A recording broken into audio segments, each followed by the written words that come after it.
On le sait, le prix des maisons a explosé dans les dernières années. Pas facile pour les familles de s'acheter une propriété abordable dans les grands centres. Dossier de nos collègues du Journal cette fin de semaine qui montre que c'est possible de trouver une maison unifamiliale à moins de 450 000 mais ce n'est pas gagné d'avance, notamment dans la très grande région de Montréal. Et vous allez voir que le mot « très grande région de Montréal » est important.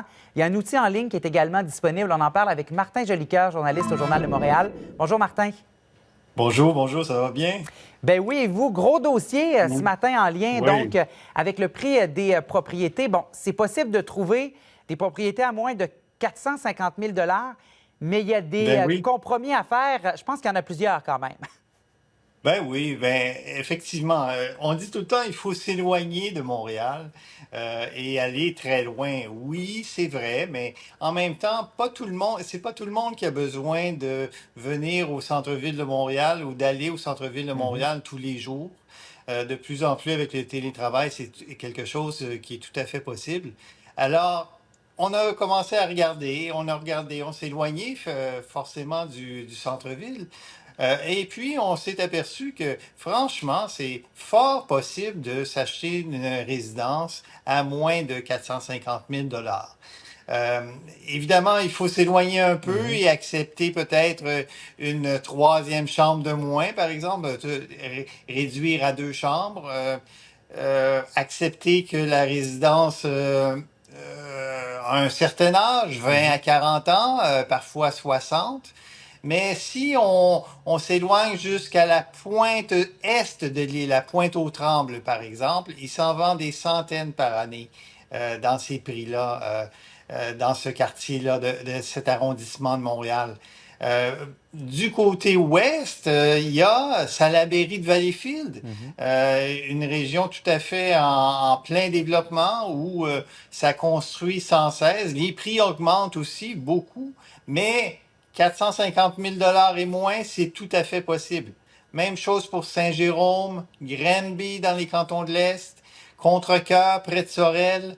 C'est des endroits qui sont pas si loin, une soixantaine de kilomètres de Montréal, du centre de Montréal, mais qui offrent pour les familles ou n'importe qui désire s'offrir une maison, la possibilité de le faire.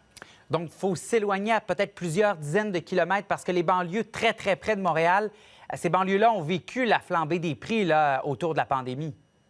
Oui, c'est certain. Et il faut comprendre aussi que plus on s'éloigne, moins souvent il y a de transports en commun. Et donc, il faut prévoir, si on pense à acheter une maison à 450 000 et moins en s'éloignant, qu'il faudra peut-être s'acheter une voiture ou en acheter une deuxième. À l'opposé, si on décide de se rapprocher, mais peut-être qu'on aurait moins besoin de s'acheter une voiture et donc de profiter du transport en commun. Alors oui, c'est certain que les prix médians à Laval et dans le centre de Montréal sont difficilement réconciliables avec ce budget de 450 000 et moins. Moi, ça m'a surpris. Il est tout à fait possible de trouver ça. Et on a un outil en ligne qui a été conçu par le journal qui permet de voir à l'aide d'une carte quel est le prix médian des maisons vendues entre janvier dernier et octobre dernier. Donc, sur une durée de 10 mois au cours de l'année dernière, au cours des 10 derniers mois de 2024, à combien se sont vendues en général les maisons de chaque quartier du Québec. Il s'agit de se promener sur l'outil interactif qu'on a créé et on voit pas la lumière, mais on comprend mieux les zones où c'est possible.